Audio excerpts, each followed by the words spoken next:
Y queremos ahondar en este tema con el experto en transportes y académico de la Universidad Diego Portales, Luis de Grange. Gracias por acompañarnos, Luis. ¿Cómo estás? Muy bien, muchas gracias por la invitación. Bueno, escuchaste atentamente cuáles son las medidas que anuncia la Presidenta de la República en la mano ¿cierto?, del Ministerio de Transportes. ¿Qué te parecen las medidas para mejorar el Transantiago? Hay dos grupos de medidas. Un primer grupo que es bastante pequeño, que son medidas más cosméticas, el tema del Wi-Fi, el tema del grupo de amigos de la tarjeta VIP, y cosas de ese tipo que la verdad es que son completamente cosméticas, que no tienen un efecto real en la calidad del servicio.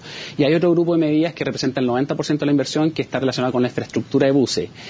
Ahí quiero ser bien categórico, no hay ninguna ciudad en el mundo de más de 5 millones de habitantes que haya resuelto el problema de transporte público por superficie, por buses. Las grandes ciudades del mundo, Madrid, Nueva York, París, Londres, Tokio, que han resuelto, y muchas otras. Que nos comparamos y nos queremos comparar. Exactamente, que tienen buenos sistemas de transporte público. La verdad es que tienen 1.000, 2.000, 3.000 buses, ¿sí? Y la gran masa de movimiento, de desplazamiento de personas se realiza mediante una red amplia de metro de 200, 300, 400 o más kilómetros de metro. ¿Y cuántos buses hay en Santiago? En Santiago tenemos 6.500 buses, de los cuales 1.500 son articulados, por lo tanto hoy en día tenemos casi 8.000 buses equivalentes, que es muy similar a lo que ve con las antiguas micros amarillas. Por lo tanto, si insistimos por resolver el problema de transporte público por la superficie, la verdad es que el sistema solo sabe seguir deteriorando y va a seguir perdiendo demanda como lleva ocurriendo todos los años. El ministro de Transporte tiene una ambición, y que se transforme en el mejor sistema de transporte del Cono Sur, conociendo, cierto, los años que lleva el Transantiago y con todos los problemas que ha generado. ¿Te parece que esa ambición, desde lo que tú nos cuentas, va en la línea incorrecta? No, es que el sistema de transporte público de Santiago ya es el mejor de Sudamérica, si no es mucho decir, pero eso es porque tiene la red más extensa de metro. No es mérito de los buses, es mérito del metro, ¿sí? Por lo tanto, esa meta a mí me parece que es un poco falaz. Lo que deberíamos decir, por ejemplo, es plantear cuáles son los indicadores de tiempo de viaje, los indicadores de demanda. Uno ve los anuncios que hacen la actual Autoridad de Transporte y no hablan de ninguna meta. No se definen 1.000 millones de dólares, que es un gasto que no ha pasado probablemente por ningún sistema nacional de inversiones, que no ha recibido el pronunciamiento del Ministerio de Desarrollo Social, que no tiene indicadores de rentabilidad social asociada. Sin embargo, tú estás definiendo 1.000 millones de dólares en gasto sin ninguna meta objetiva, sin ningún indicador. Vamos, por ejemplo, a reducir los tiempos de viaje en tanto, vamos a aumentar la demanda en buses en tanto, es decir, no están definidos ningún tipo de indicador, ninguna meta asociada a estos 1.000 millones. Decían que el objetivo era mejorar el servicio, disminuir el tiempo de viaje y disminuir la evasión. ¿Tú esperas que a esas metas se les pongan cifras que puedan ser tangibles y que de alguna manera uno pueda al día de mañana decir, bueno, esto es lo que me prometió en tiempo de viaje y esto es lo que se ha cumplido o no se ha cumplido? Bueno, eso es lo mínimo que deberían hacer las autoridades, porque cuando empiezan a anunciar objetivos o intenciones, eso no queda más que en el papel. Si ellos definen cuáles son las metas en términos numéricos, de decir, por ejemplo, la evasión. Hoy en día la evasión es 20% en promedio y en algunos sectores de la ciudad es 90%. Entonces hay sectores en que no paga nadie. En el metro, por ejemplo, la evasión no supera el 0,2%. Por lo tanto, si tú dices, vas a hacer una declaración de que vas a reducir la evasión, bueno, di en cuánto. ¿Cuál es la meta? Porque es fácil tirar al voleo un voluntarismo que es, por ejemplo, reducir la evasión, mejorar la experiencia de viaje. La verdad es que eso no queda en nada. Luis, han hablado de poder intervenir los 10 recorridos más problemáticos del Transantiago. ¿Cuáles son estos recorridos críticos? Y si es que tiene sentido esta intervención que va a realizar el Ministerio de Transporte. Yo creo que son mucho más de 10 recorridos críticos en Santiago. O sea, sin duda que uno puede hacer alguna selección que sea relativamente representativa. Pero esto ya se ha hecho y se lleva haciendo siempre. Y pese a todos los esfuerzos que se han hecho, y yo tengo la convicción de que acá 4 años más va a ser relativamente igual o incluso peor. Si tú ves cuál ha sido el efecto que ha tenido en la demanda, ha sido nulo. Tú ves los viajes en transporte público en los últimos 4 años y en buses específicamente se reducen 3% todos los años. ¿Ya? El parque automotriz crece 5% todos los años, los viajes en metro crecen 2% todos los años. Es decir, el único modo de transporte masivo que pierde viaje son los buses, pese a todo estos esfuerzos.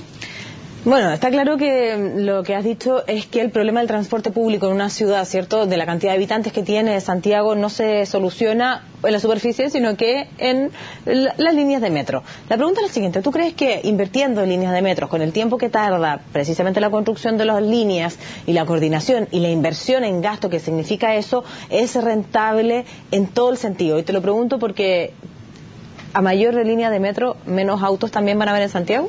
Bueno, efectivamente eso ocurre. El automovilista habitual sí está dispuesto a dejar el auto en la casa para subirse al metro, y eso ha ocurrido en Los Dominicos, en Plaza Maipú y en muchos otros lugares. No así, no está dispuesto a dejar el auto para subirse a una micro.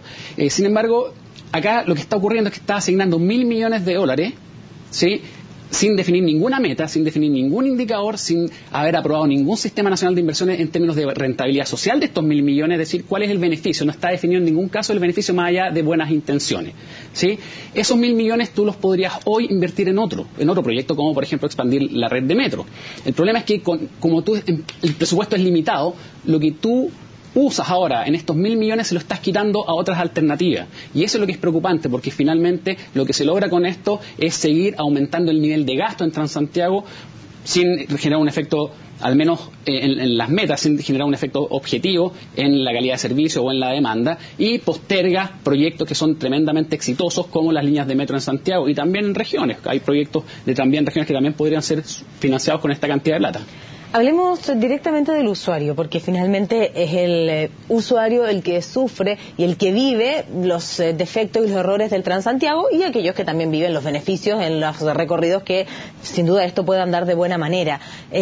Las medidas anunciadas van a afectar directamente al usuario que tiene que usar el transporte público todos los días para trasladarse de su casa a su lugar de trabajo o a su lugar de estudio.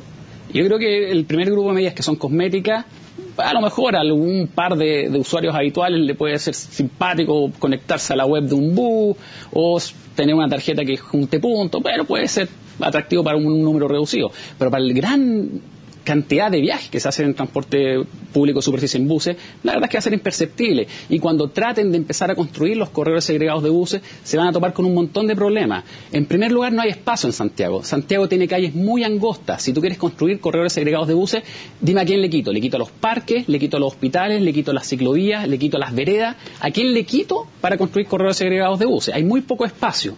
Segundo lugar, las comunidades locales no les gustan los corredores segregados de buses, se van a oponer. Ya lo vimos en el corredor Gran Avenida, que pretendieron hacer algunos años atrás, y junto con el alcalde del sector, la verdad es que bloquearon la calle completa porque no quieren corredor de buses, quieren línea de metro. Por lo tanto, hay una majadería por parte de algunas autoridades de transporte. Tienen una ideología respecto a la solución del sistema de transporte masivo, público masivo, en las grandes ciudades, y ellos creen que se va a lograr con buses. Lo curioso es que no hay ninguna ciudad en el mundo, insisto, ninguna ciudad en el mundo de país desarrollado con buen sistema de transporte público que haya resuelto el problema por superficie, por buses. Las grandes ciudades de más de 5 millones de habitantes con buenos sistemas de transporte público lo han hecho usando trenes urbanos y sobre todo expandiendo la red de metro. Eso significa una inversión muy importante en el momento que se construyen esta cantidad de líneas de metro, ¿sí? Efectivamente, la inversión en metro es mayor que la inversión en corredores de buses, eso no hay duda alguna. Sin embargo, el metro, operarlo, tiene un costo que hoy en día es la mitad del costo de operar un bus. Transportar un pasajero en metro le cuesta al sistema la mitad que hacerlo en buses. Y eso en el largo plazo es lo que domina. Lo que domina son los costos variables. Es decir, lo que tú gastas hoy en los buses de Transantiago, valga la redundancia, es un gasto. Los recursos que tú le asignas a metro es una inversión que tú vas rentando y vas recuperando esa inversión desde el punto de vista social cada vez que pasa el tiempo. Por lo tanto, ¿qué cuentas sacan las autoridades de acuerdo a los antecedentes que tú pones en esta mesa? Sabemos que hay un tiempo importante, si es que quisiéramos solucionar el problema del Transantiago en el metro, un tiempo importante en la construcción y una inversión también significativa que va en mejora del transporte público. ¿Qué cuentas sacan las autoridades? Y lo pregunto también, ¿hay política de Estado en cómo solucionar los problemas que ha traído el Transantiago desde su implementación? Es decir, los gobiernos que han estado, ¿cierto?, teniendo que solucionar los problemas del Transantiago han tenido una línea coherente. La línea que tenía el gobierno de Sebastián Piñera, ¿sigue la línea de lo que han anunciado hoy día? Mira, yo creo para responder a esa pregunta con más exactitud habría que preguntarle a las mismas autoridades cuáles son los criterios, cuáles son las cuentas que ellos sacan. Mi impresión con los antecedentes que yo manejo es que ellos están completamente desinformados respecto a la efectividad de los servicios de buses, ¿sí?, a los costos de los sistemas de buses, costos en las grandes ciudades, y por lo tanto la ideología de ellos se basa, ¿cierto?, en insistir en resolver el transporte masivo por la superficie, y yo creo que en una ciudad como Santiago eso no va a ocurrir. Respecto a la estrategia que cada gobierno ha tenido en materia de transporte público, particularmente en la ciudad de Santiago, efectivamente los gobiernos de la concertación, incluyendo el actual, por decirlo de alguna forma, han apostado fuertemente en buses, ¿ya? Y el gobierno anterior de Sebastián Piñera invirtió muy fuertemente en metro con las nuevas líneas 3 y 6 de metro, que son 37 kilómetros adicionales. Entonces yo creo que sí hay una diferencia en lo que son las apuestas, y yo insisto en que con los buses no van a poder avanzar significativamente, muy por el contrario, cada día entran 500 autos a Santiago, y esos 500 autos tú los ves en la congestión, tú los ves en las calles, por lo tanto esos autos junto con los camiones, los taxis colectivos compiten con los buses por la infraestructura y no te caben, es tan simple como eso. De acuerdo a su opinión, ¿cuánto mejora la calidad de vida de los ciudadanos, de los habitantes de la región metropolitana cuando se invierte, o de los habitantes de una ciudad, cuando se invierte en el transporte subterráneo por sobre el transporte de superficie? Y le pregunto en términos generales, porque usted ha hablado de varias cosas. En primero, en que la gente es capaz de dejar el auto por andar en metro, pero no lo hace por la micro, ¿cierto? Por lo tanto, tenemos menos congestión en la ciudad, en una ciudad que tiene hartos índices de polución. Y también le pregunto por el tema de la armonía en la ciudad cuando tenemos alta congestión. En general, ¿cuánto mejora la calidad de vida de un ciudadano cuando se invierte en transporte subterráneo? Es que yo creo que esa es la pregunta clave. Acá no hay que hablar de costos ni de tiempo, acá hay que hablar de calidad de vida, y por eso me gustó mucho tu pregunta. En primer lugar, el metro, al ser subterráneo, libera espacios públicos.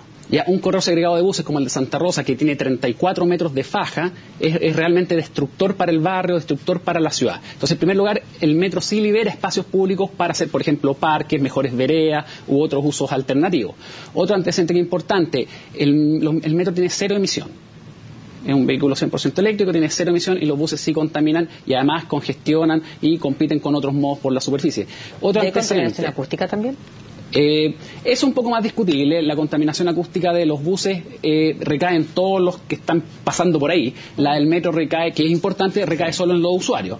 Ya al menos esa externalidad es internalizada por los mismos usuarios y no recae sobre los demás. Lo otro también con un antecedente objetivo, si tú ves la velocidad promedio de los buses en los corredores segregados que hoy existen en Santiago, esa velocidad promedio va entre 14 y 22 kilómetros por hora. ¿Ya? La velocidad promedio de la red de Metro Santiago es 35 kilómetros por hora y la línea 4 llega a los 45 kilómetros por hora. Es decir, en términos promedio, la velocidad del Metro de Santiago es el doble de la velocidad de los buses en los corredores segregados. Por lo tanto, la calidad de vida que afecta de las personas se ve afectada muy positivamente. Tú, si vas desde Plaza de Maipú, por ejemplo, hasta La Moneda, te demoras 22 minutos en metro. Lo mismo desde los Dominicos hasta La Moneda. Si tú vas en buses, te demoras 45, 50 minutos. Y eso, si lo multiplicas por un viaje de ida y vuelta, tienes 1 hora al día. Si lo multiplicas por 5 días, tienes 5 horas a la semana, 20 horas al mes. Si lo multiplicas por todo un año, finalmente significa 20 o 25 días que te ahorras producto de usar el metro y no usar los buses. Indistinto de las medidas que dieron a conocer hoy día las autoridades en torno de las mejoras al Transantiago, yo quisiera preguntarle qué le parece a usted la política que tiene la actual autoridad de transporte y, bueno, por supuesto, el actual gobierno en torno a la extensión de las distintas líneas del metro.